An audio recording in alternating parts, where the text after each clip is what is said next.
Hello दोस्तों, मैं नीलिमा फिर से एक और नए वीडियो में आप सभी का स्वागत है। आज के क्लास में हम लोग जानेंगे झारखंड में कुल कितनी वन्यजीव अभयारण्य है, कितने राष्ट्रीय उद्यान है, कौन कौन से वन्यजीव अभयारण्य कौन से जिले में है, साथ ही इसका स्थापना कब हुआ है। इन सारे चीजों के बारे में जानने वाले हैं। तो देर न करते हुए वीडियो को शुरू करते हैं। तो दोस्तों, झारखंड में कुल कितनी वन्यजीव अभयारण्य है? तो झारखंड में कुल 11 वन्यजीव अभयारण्य है और एक राष्ट्रीय उद्यान है जिसका नाम क्या है दोस्तों? बेतला राष्ट्रीय उद्यान। कौन से जिला में है दोस्तों? तो बेतला राष्ट्रीय उद्यान लातेहार जिला में है।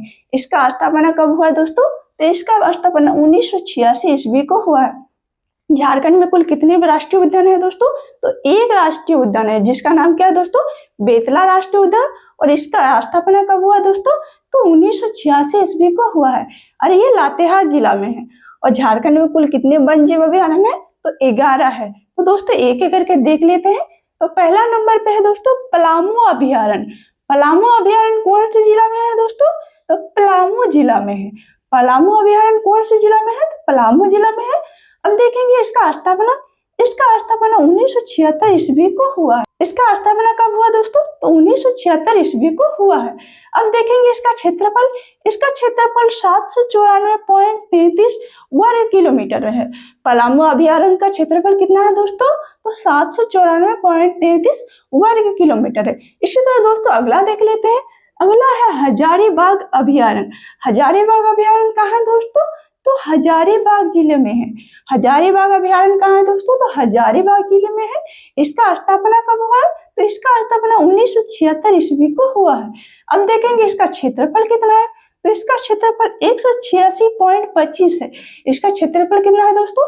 तो 186.25 है। इसी तरह दोस्तों आगे देख लेते हैं। अगला है दोस्तों 3 नंबर पे दालमा अभयारण्य। दालमा अभयारण्य कहाँ है दोस्तों? तो ये पूर्वी सिंहभूम जिला में है। दालमा अभयारण्य कहाँ है दोस्तों? तो ये पूर्वी सिंहभूम जिला में है। इसका स्थापना कब हुआ? तो इसका स्थापना 1976 ईस्वी को हुआ है। अब देखेंगे इसका क्षेत्रफल कितना है? तो इसका क्षेत्रफल 193.22 वर्ग किलोमीटर है। इसका क्षेत्रफल कितना है दोस्तों? तो 193.22 वर्ग किलोमीटर है। इसी तरह दोस्तों आगे देख लेते हैं। अगला है 4 नंबर पे महुआ टाड अभयारण्य। महुआ टाड अभयारण्य कहाँ है दोस्तों? तो ये लातेहार जिले में है। इसका स्थापना कब हुआ दोस्तों? तो 1976 ईस्वी को इसका स्थापना हुआ है। अब देखेंगे इसका क्षेत्रफल। तो इसका क्षेत्रफल 63.25 वर्ग किलोमीटर है। महुआ टाड अभयारण्य कहाँ है दोस्तों? तो लातेहार जिला में है। इसका स्थापना कब हुआ? तो 1976 ईस्वी को हुआ है। इसका क्षेत्रफल कितना है? तो 63.25 वर्ग किलोमीटर है। इसी तरह दोस्तों आगे देख लेते हैं। अगला है दोस्तों तोपचाची अभयारण्य। तोपचाची अभयारण्य कहाँ है दोस्तों? तो ये धनबाद जिले में है। तोपचाची अभयारण्य कहाँ है दोस्तों? तो धनबाद जिले में है। इसका स्थापना कब हुआ है? तो इसका स्थापना 1978 ईस्वी को हुआ है। तोपचाची अभयारण्य कहाँ है दोस्तों? तो धनबाद जिले में है।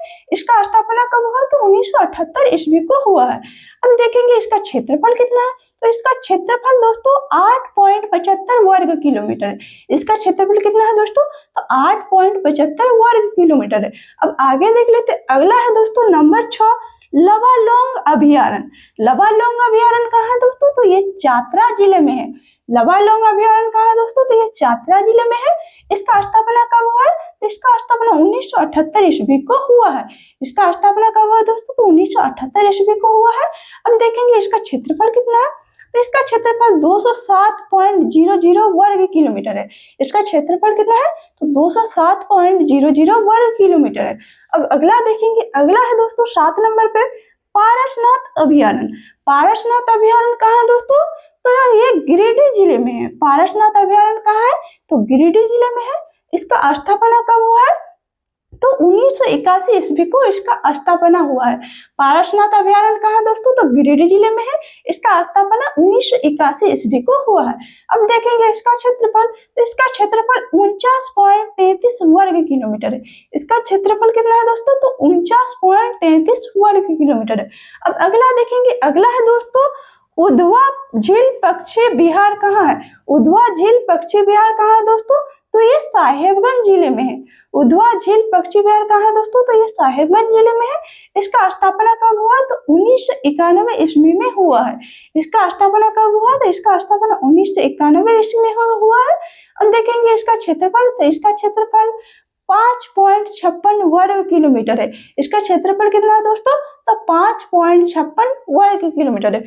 इसी तरह दोस्तों आगे देख लेते हैं। अगला है दोस्तों नंबर 9 में कोडरमा अभयारण्य। कोडरमा अभयारण्य कहाँ है दोस्तों? तो ये कोडरमा जिले में है। कोडरमा अभयारण्य कहाँ है दोस्तों? तो कोडरमा जिले में है। इसका स्थापना कब हुआ था? इसका स्थापना 1985 ईस्वी को हुआ है। कोडरमा अभयारण्य कहाँ है दोस्तों? तो कोडरमा जिले में है। इसका स्थापना कब हुआ है? तो 1985 ईस्वी को इसका स्थापना हुआ है। अब देखेंगे इसका क्षेत्रफल। तो इसका क्षेत्रफल 177.95 वर्ग किलोमीटर है। कोडरमा अभयारण्य का क्षेत्रफल कितना है दोस्तों? तो 177.95 वर्ग किलोमीटर है। अब आगे देख लेते हैं। अगला है दोस्तों 10 नंबर पे पालकोट अभयारण्य। पालकोट अभयारण्य कहाँ है दोस्तों? तो ये गुमला जिले में है। इसका स्थापना कब हुआ? तो इसका स्थापना 1990 ईस्वी में हुआ है। पालकोट अभयारण्य कहाँ है दोस्तों? तो गुमला जिले में है। इसका स्थापना कब हुआ है? तो 1990 ईस्वी में हुआ है। अब देखेंगे इसका क्षेत्रफल। तो इसका क्षेत्रफल 183.18 वर्ग किलोमीटर है। इसका क्षेत्रफल कितना है दोस्तों? तो 183.18 वर्ग किलोमीटर। इसी तरह दोस्तों आगे देख लेते हैं। अगला है दोस्तों 11 नंबर पे राजमहल पक्षी विहार अभयारण्य। राजमहल पक्षी विहार अभयारण्य कहाँ है दोस्तों? तो ये साहेबगंज जिले में है। देखेंगे इसका क्षेत्रफल। इसका क्षेत्रफल 6.56 वर्ग किलोमीटर है। इसका क्षेत्रफल कितना है दोस्तों? तो 6.56 वर्ग किलोमीटर। तो दोस्तों फिर से एक बार सारे को देख लेते हैं। इसको याद कैसे रखेंगे दोस्तों? तो इसको याद रखेंगे तो पलामू, हजारीबाग, दलमा, महुआ अटारी। इसका स्थापना कब हुआ दोस्तों? तो 1976 ईस्वी को हुआ है। इन चारों का स्थापना कब हुआ दोस्तों? तो 1976 ईस्वी को हुआ है। कौन कौन से? तो पलामू, हजारीबाग, दलमा, महुआ अटारी। इन चारों का स्थापना 1976 ईस्वी को हुआ है। अब देखेंगे अगला है दोस्तों तोपचाची और लवालंग। तोपचाची और लवालंग दोनों का 1978 ईस्वी में हुआ है। दोनों का स्थापना कब हुआ दोस्तों? तो 1978 ईस्वी में हुआ है। अब देखेंगे पारसनाथ और उधवा झील पक्षी विहार। इन दोनों का स्थापना दोस्तों, एक का पारसनाथ का दोस्तों 1981 में हुआ है और साहेबगंज वाला का दोस्तों 1991 में हुआ। अब देखेंगे कोडरमा अभयारण्य का स्थापना 1985 को हुआ है और पालकोट अभयारण्य का स्थापना 1990 में हुआ। तो दोस्तों आशा करते हैं आपको ये जानकारी बहुत ही अच्छा लगा है। अच्छा लगा तो वीडियो को एक लाइक जरूर करें और अपने दोस्तों के साथ शेयर करें। फिर मिलते हैं नेक्स्ट वीडियो में। तब तक के लिए बाय बाय।